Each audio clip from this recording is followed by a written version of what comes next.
Do you feel like you're going into the open ocean with no idea where you're heading off to? Feeling a little anxious because of the amount of uncertainty that you're experiencing right now? Are you in an open place in a space of just curiosity and wonder? Well, if this is you, then you're probably in the emergent stage of your awakening. What's that? Let's jump into it.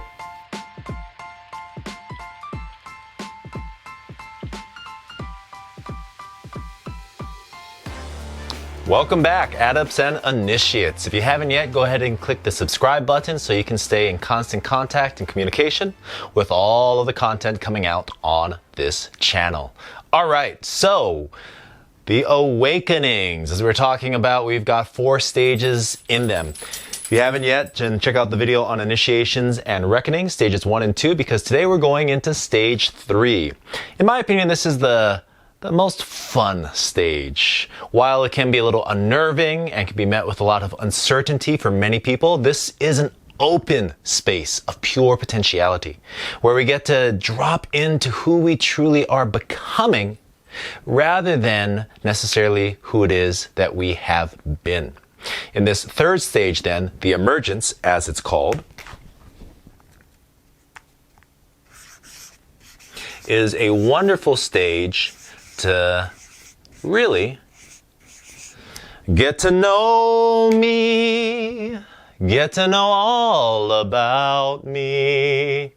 Now, if we recall, in initiation, that's the phase where things change. There's an abrupt shift in our worldview, and that usually comes in through clusters of you-know-whats. Something doesn't work. These patterns of the past that make themselves known in our present all of a sudden just explode.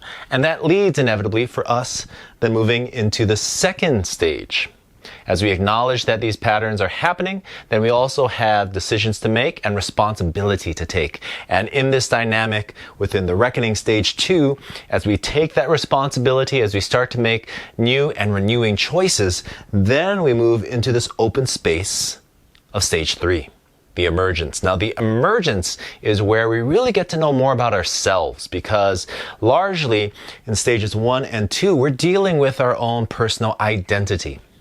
If you recall, it's a sliding scale of ego and essence. And so ego, that identity that we have created to survive in the world and we perpetuate through our habits, begins to shift. It cracks. The fragility of it begins to really come to a head. It's like an egg that we're wanting to hold ever so delicately, yet if it ever falls, if it's ever threatened, all of a sudden it can break wide open. And that is what happens in stage 1, going into stage 2. Here, though, it's a little different because now we're not as connected to that person that we created ourselves to be. And a lot of that uses those external reference points, jobs, titles, relationships, friends, the place that we live. All of these different things are now have come into question, and we're deciding to do something differently.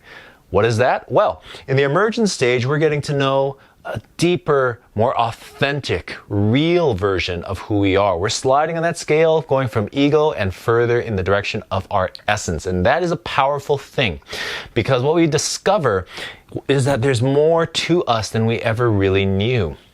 This can be things that are coming up in terms of qualities, characteristics.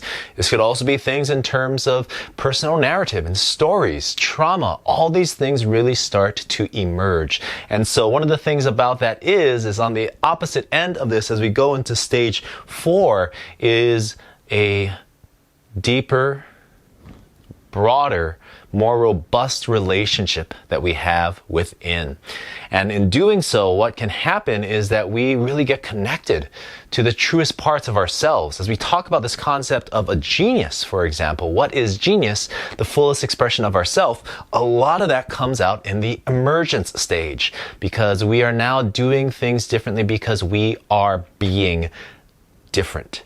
And the distinction to make with that in terms of how we can move from here into stage 4 is all about just continuing to make that a practice. And so in the emergence, we're all about curiosity, walking in wonder. Who the heck am I? And allowing ourselves the space to wander without having necessarily a specific goal or an idea of what it is that we're looking for. One of the characteristics of this phase is that high uncertainty because we really don't know what we don't know. It's coming up from within. It's coming out from these deep aspects of ourselves. And so just being very curious about that is terrific. And then we can discern what it is that we like and what it is that we don't like. And what we do like ultimately is what we want to put into as a practice in our own presence, behaviors of our own being. And we'll talk about that more in our next video as we go into the last stage, the assimilation.